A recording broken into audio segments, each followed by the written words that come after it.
A very famous and wise person once said, if you think ahead 100 years, you'll plant a tree. If you're thinking ahead 1,000 years, you'll educate the youth. In my job as a conservation officer, I'm privileged to be able to do both, planting trees and taking care of the wilderness, as well as passing on my knowledge and skills and education and training to the young, up-and-coming generation so that they too can respect and enjoy the great outdoors. Here in the Minnesota DNR, we've developed a special curriculum based upon Tom Brown Jr.'s training program. What we have is we're teaching the young junior ranger wannabes how to do certain things in the woods. For example, stalking. Stalking means walking quietly through the woods without disturbing any brush, without making any sound. It allows you to sneak up on your prey or on your quarry and to be able to observe without being seen yourself. Very useful for a DNR conservation officer. Officer Torgerson, isn't that poison ivy? No, poison oak. The second skill we teach is tracking and scatological studies. Now, tracking is what gets left behind after an animal or something has gone through the woods. Now, you are probably familiar with tracks as an animal track, and oh, that's a bobcat track or that's a bear track. The level of tracking we do is far beyond that. What we have here is a Minnesota pine marten. You may not know this, but every single track contains over 1,000 different reference points. I would guess probably a 3 to 4 year old male. Much like a fingerprint that query not only what sort of animal it is we're dealing with, but what they've just eaten and where they're going and whether they're looking this direction or that direction when they're stepping. Scatological studies is a fancy scientific term for studying animal turds. Oh, look at this.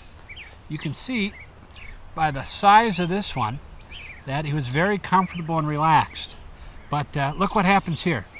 See how this one's pinched off a little bit like a Dairy Queen cone? Yeah, something startled him there and he had to pinch that one off and run off into the woods. So you can tell a lot about the animal by their scat. You can tell what they've been eating and how healthy they are. And okay, everyone grab a bite, take a small taste. We also teach a very special camouflage technique. Now, camouflage is not what you might be used to when you go out hunting, where you just try to blend in and not be seen. Now, Tom Brown Jr.'s version of camouflage is actually a philosophy. It's becoming one with nature. It's not looking like a tree, it's being a tree. You need to actually clear your mind out and think tree thoughts. It's very, very difficult. It's the highest level of study that we have. These young hopefuls behind me here are wonderful students, and we're out here today to go through some more of our training because they are hoping to someday be able to earn the coveted Junior Ranger patch. Okay guys, what we have here is a cattail. Now, Tom Brown Jr. calls this the supermarket of the wilderness. That's because everything from the roots, the tubers, the seeds can be used. Hey, everyone see that boat out there? Yeah, I do.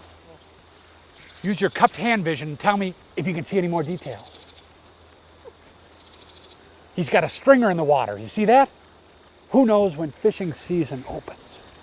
In a month? 1st June. February 29th. No, it opens in 2 weeks. The point is, with a stringer in the water, those guys are probably poachers. So, we don't have any equipment with us here. We need to do some practical components here of what Tom Brown Jr. would do. We're going to use available resources here, the bulrushes. I'll get camouflaged up and I will go out. Afraid you guys can't come on this mission. It's a little too dangerous. You can be my backup here on land. But I'm going to sneak out to that boat and we're going to catch those guys with that stringer. Okay? Okay, bulrushes, come on, camouflage.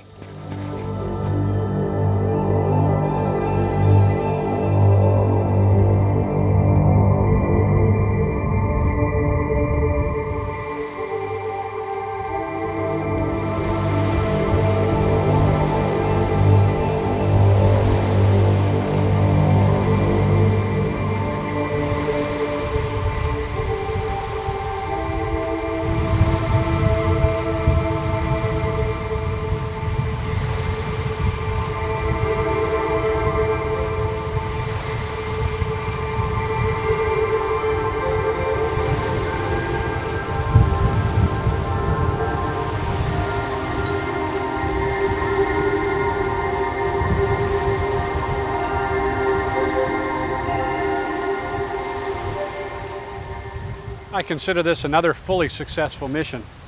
Even though the outcome might have been a little different than expected, they were not poachers. It ends up that they had a stringer of beer being kept cold there, but I was able to practice my stalking, get right up to the side of that boat, and those fishermen never realized I was there.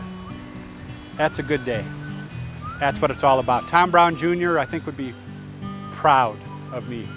And I think I've developed another skill that will be utilized again and again here in the state of Minnesota, out in the field.